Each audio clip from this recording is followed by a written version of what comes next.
wanted to get into the podcast game and make PowerPoints and presentations that will be useful and beneficial to other coaches that are just like me, where they're at a program or out of school, where it's basically you're in a rebuild mode. You don't have the talent now. Right now, it's not a baseball school. It's not a baseball community. How can we get better? And a lot of coaches reach out to me, from the smaller levels, some from, our same level, and they want to know, how are we moving this thing in the right direction? Because we might not have the wins and losses that you would see from, a successful program. But for our standards right now, since Tyler High hasn't been good, John Tyler hasn't been very good. I mean, last season we had the best season we've had since 2001, which is, great for us. But obviously the wins and losses are still not there. So how do you categorize being successful when you don't have the wins and losses? And for us and for me, it's always been about the brand, which is CTN, which has changed the narrative. How can we perceive ourselves to other people? Are we more than just good baseball players? Can we be good people, good students, good athletes? Can we present ourselves in a way that's respectable and responsible? And how can we showcase ourselves to being, we're not that narrative of kids that don't want to play baseball. Kids are just out there goofing around. That's not our stigma. That is not our brand. Our brand is we're going to be good student athletes, and we're going to be good baseball players that represent their school with pride. And people have starting to take notice. And another thing, I just love podcasting. I love the whole idea of sharing ideas with other people and other coaches. It's just so cool. I'm a baseball geek. I'm a baseball nerd. So any baseball information that I can get, I am open to it, and I am so grateful that we have a community here in East Texas to where we kind of all close together. We all mingle together, and we all want to see everyone get better and everyone succeed. Obviously, I'm at Tyler High, but I'm going to root for other people in East Texas. I've coached some of these kids, and I've been around some of these kids. I want them to succeed, and I want to see their school succeed. Anytime East Texas succeeds, we all succeed, in my opinion. And this whole thing, presentation and PowerPoint, and this whole podcast that I'm starting to do, it's more about what can help these lower guys, what can help these guys that need the experience, that need the help to build those programs and rebuild it and make it something that is respectable and formidable and just overall better, for not just for yourself, but for the school and for the community, all that. But before you can dive into that, and before you can dive into the coach and listen to that coach, you got to find out how authentic he really is. Where is that passion coming from? Where is his coaching coming from? What drives him to be the best he can be? And for me, it's simple. My love of the game and my past experiences and why it has shaped me into who I am as a ball player growing up, and as a person, father, husband, and as a coach. Who helped me along the way? Who had the best and the biggest impacts to me? And I'll kind of go over that with some slides that you'll see here in a little bit. And then for the less talented, I'll tell you what are some ways, what are some tips that has helped me and that can maybe help you in the future and for your program. And then cramming the years, I've talked about the velocities in previous recordings. How can you cram the years of missed baseball experience? And then building the mountain. I love building the foundation. I love those sayings. I love those quotes, and nothing is wrong with that. But I feel like for rebuilding, especially in the baseball aspect, in the baseball world, it's about building the mountain. And I'll go over that here shortly.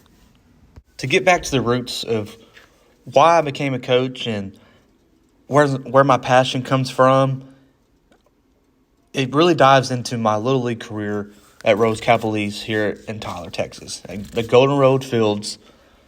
Man, this was a time before select ball and summer baseball, PG, 5-tool, all before this started booming and becoming like what we know baseball is today. The youth circuit revolved around Little League.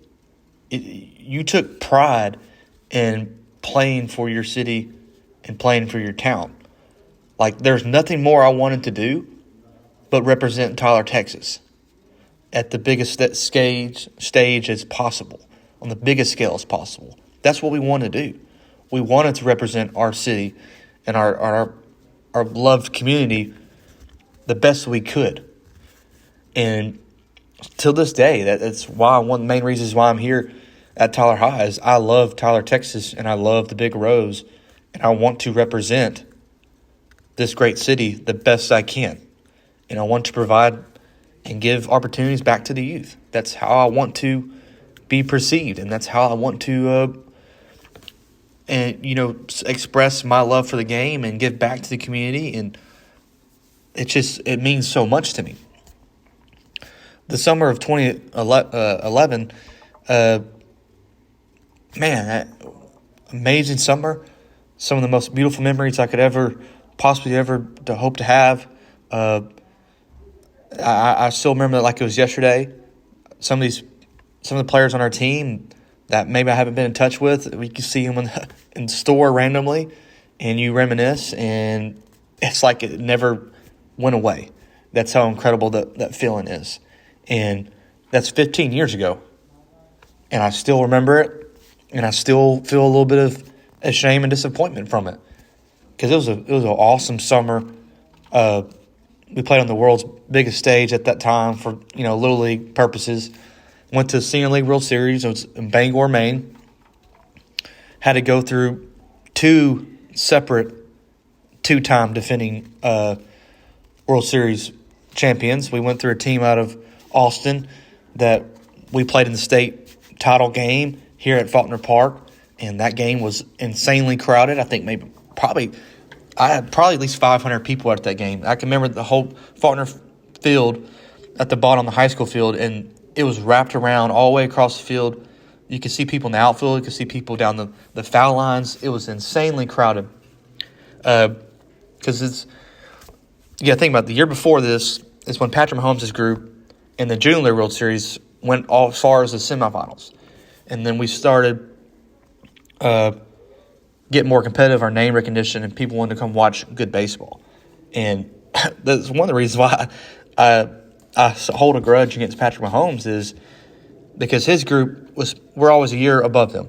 So the way Little League works, it's every 2 years kind of you move up.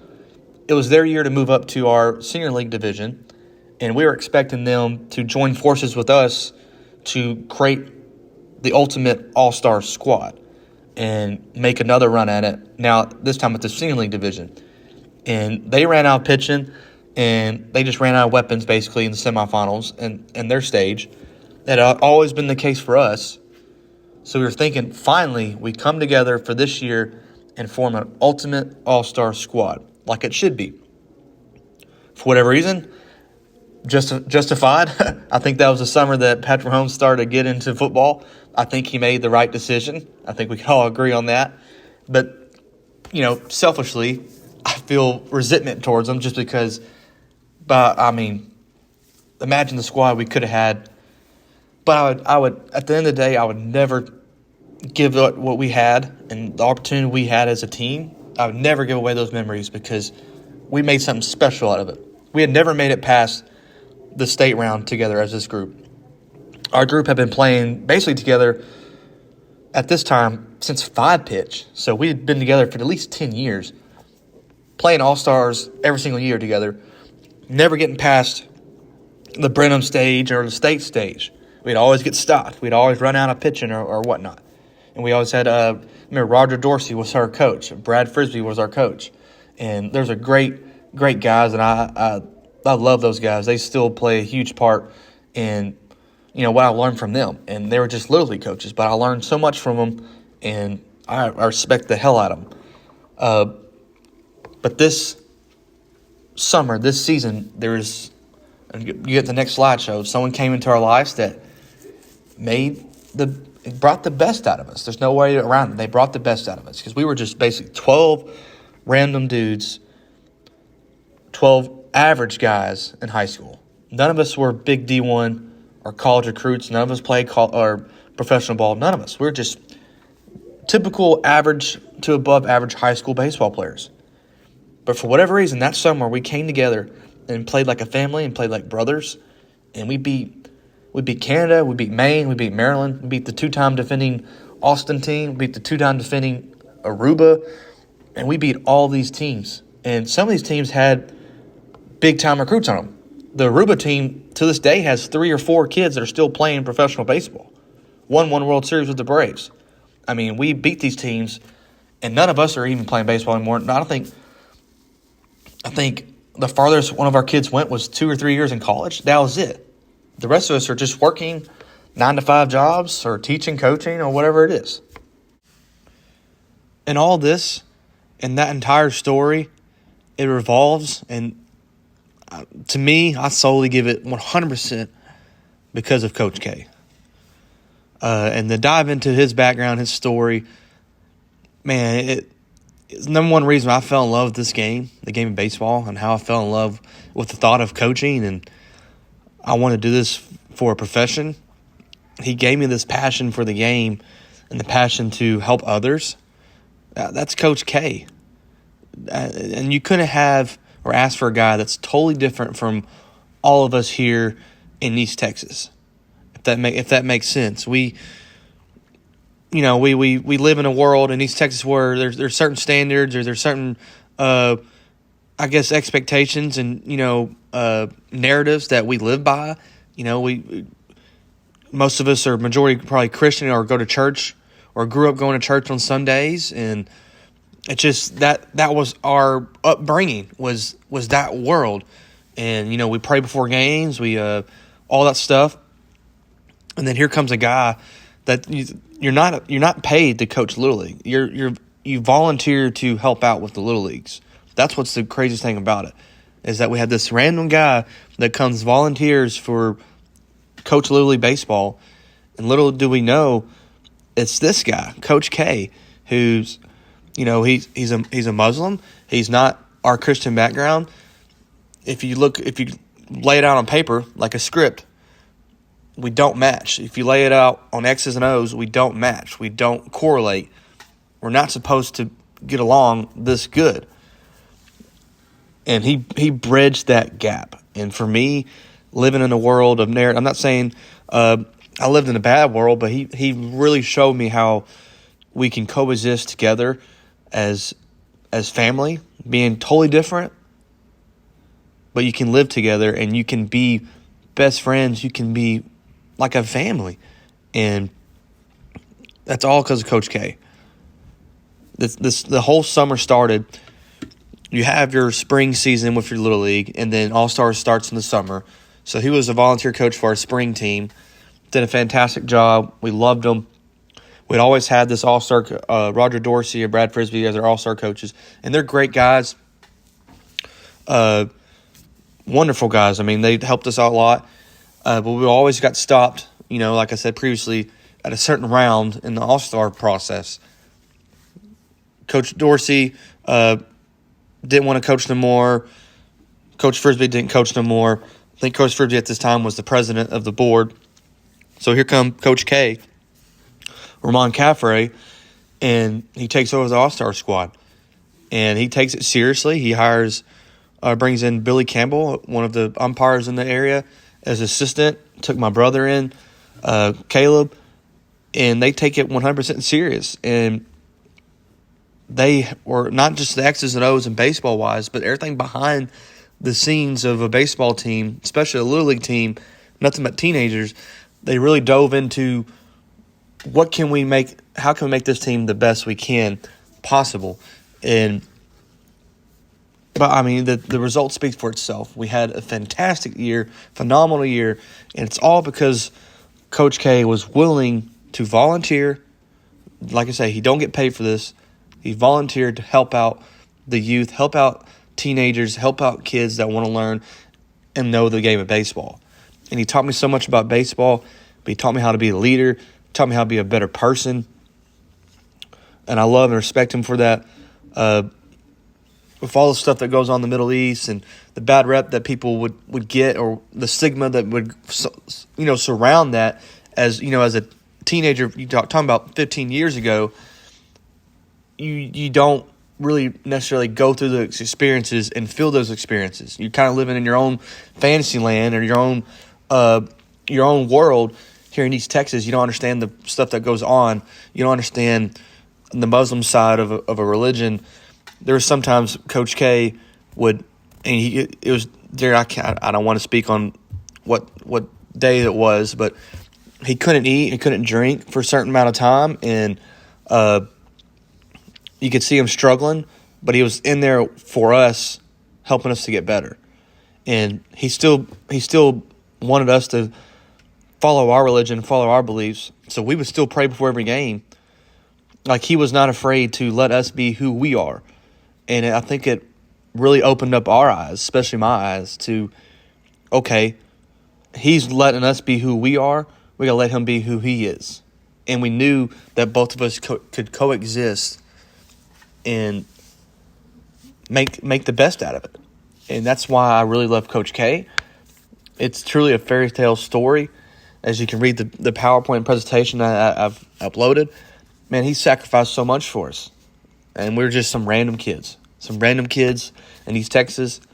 But he was willing to be that guy for us and be a mentor and be a father figure and be a coach. I just can't, words can't fathom and can't describe how much love and respect I have for Coach K.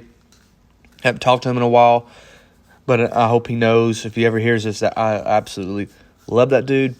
He still has a very hold on my heart as far as I want to teach my son and teach my kiddos to be like that, to play with a certain passion, to play with an understanding that sometimes it's bigger than baseball, and sometimes it pays off to be a good person. You be a good person, things will happen in your favor, and you got to believe that.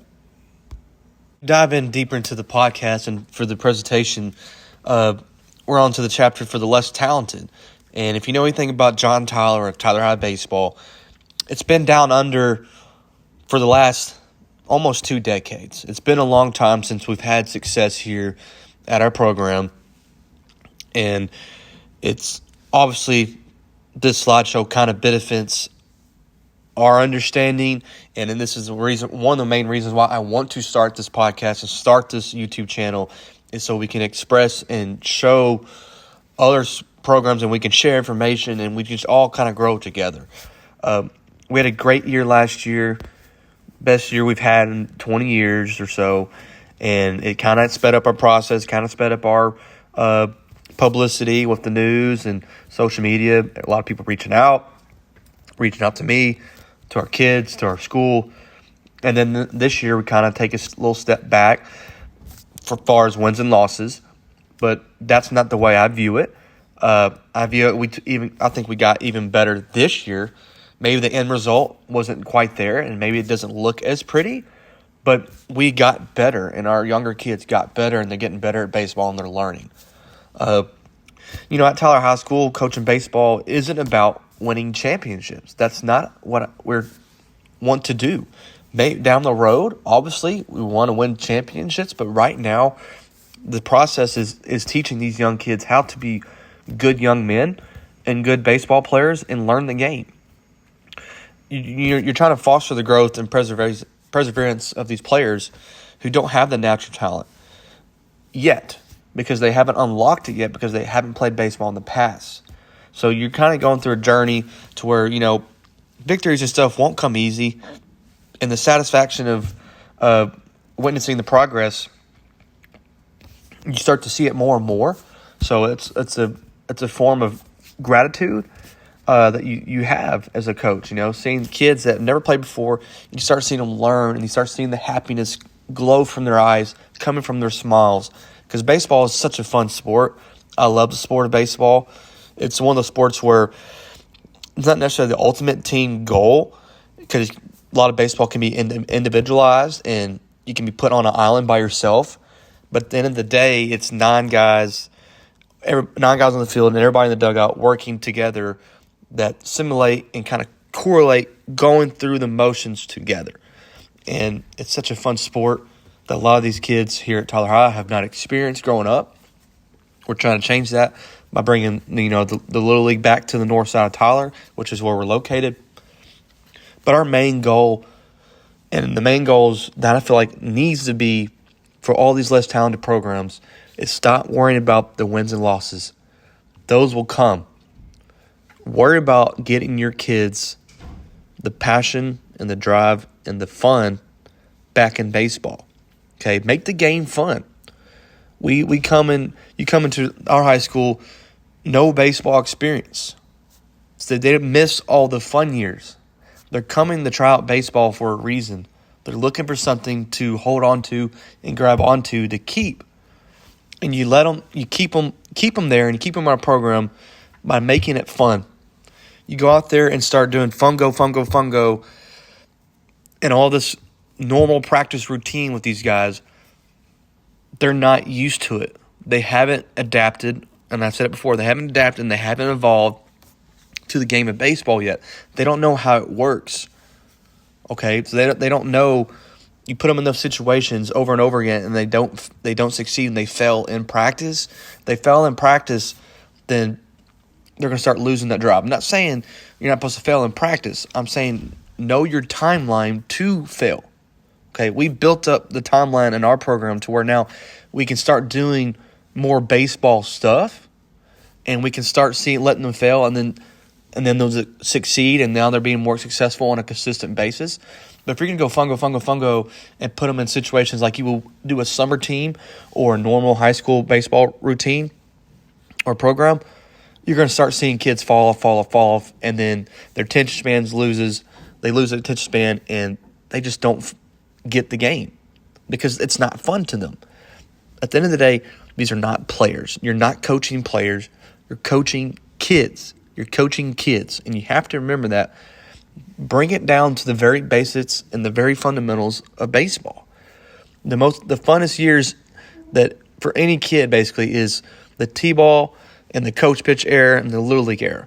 Those are the fun years. And these kids that are coming into your programs, especially our programs, are bypassing and missing all of that time. So how do they learn that the game is fun? So don't skip that part.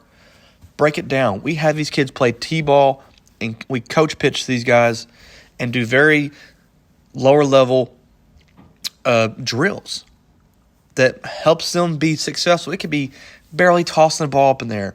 Let them catch it. Okay, that's fun to catch that ball. I want to do it again. That's the mindset you have to do.